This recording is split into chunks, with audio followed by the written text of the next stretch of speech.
Hey guys, it's me, Liv. I hope everyone's doing good out there. So today I'm using one of the new November stamp sets over at the Not2Shabby shop. I'm super excited to be on the YouTube design team, and I'm going to show you how I am going to make my own background and actually salvage it, because I do end up messing it up just a little bit. And then moving on and doing a little bit of Copic coloring to create a one-of-a-kind winter theme card. So first up, I'm taking out this stash of Martha Stewart glitter paste that I haven't used in like forever. So I thought this would be a good time to go ahead and use that. I did start out with I guess a navy blue color underneath. And here is where I ended up having a little bit of mistakes.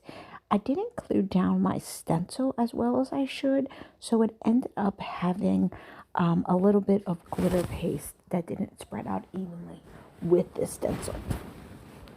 So once I lifted it up, you can see that there is this big blob on one end, which I wasn't too happy about, but I am determined not to just waste this, and I'm going to go ahead and dry this off and put it to the side so it can dry a little bit better.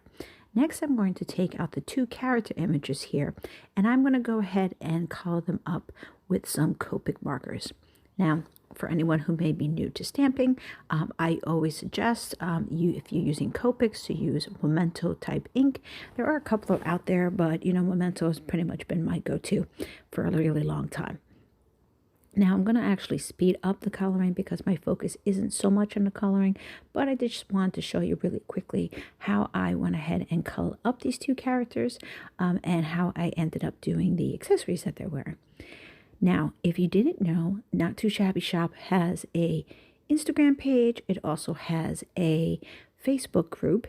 And in those two groups, Jamie, who's the owner of Not2Shabby, does some fantastic challenges each month. Now, if you happen to win the challenge, you are able to be entered as the guest design member for the following month. So it's a really great way to get your name out there, show everyone just how talented you are, and get to play around with some of the fantastic products that Jamie has in the shop. So this month we have both a digital design challenge as well as a challenge over for the general store. So be sure to go check those out. I will put the link to the Facebook group below and the name for the Instagram page if you guys want to follow over there. So I will also put the link below if anyone wants to do some shopping for a 10% off discount. So be sure to use that.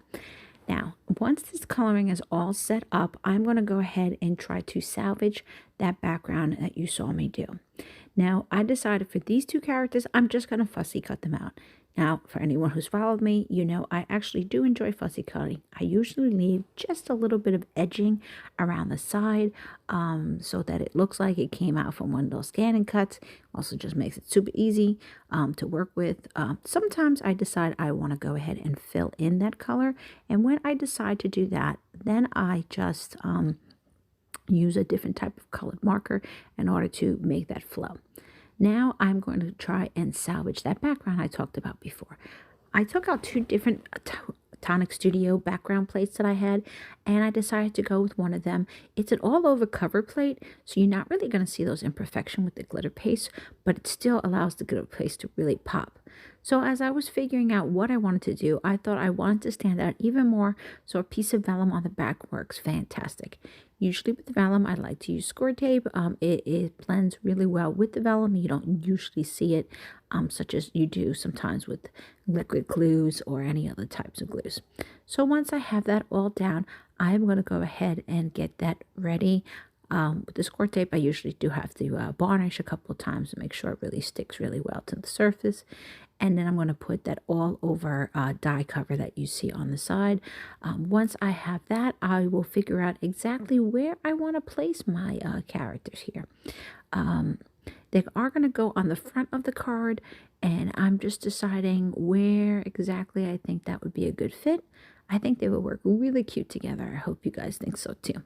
Next, I have this circle that you see on my side, which is actually a leftover from the previous video you have seen me do, and when I was just trying out my different color samples, and I thought, you know what, overall I would be able to make something happen with that.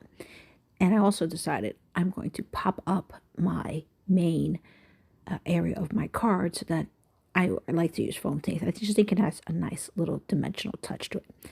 Now I'm going to go ahead and grab out my sentiments from the same stamp set. This one says Warm Winter Wishes, which I thought really went well for a pretty neutral theme. I'm actually going to stamp it in an area where I can get as much of the two colors together, because I am going to use one of my circle dies to make it just a little bit smaller. For this, I'm just using some Versamark, which is usually gives you a nice deep dark black. I took one of my circle dies that had some stitching, went ahead and cut that out, add a little bit of foam tape, and then my card is pretty much done.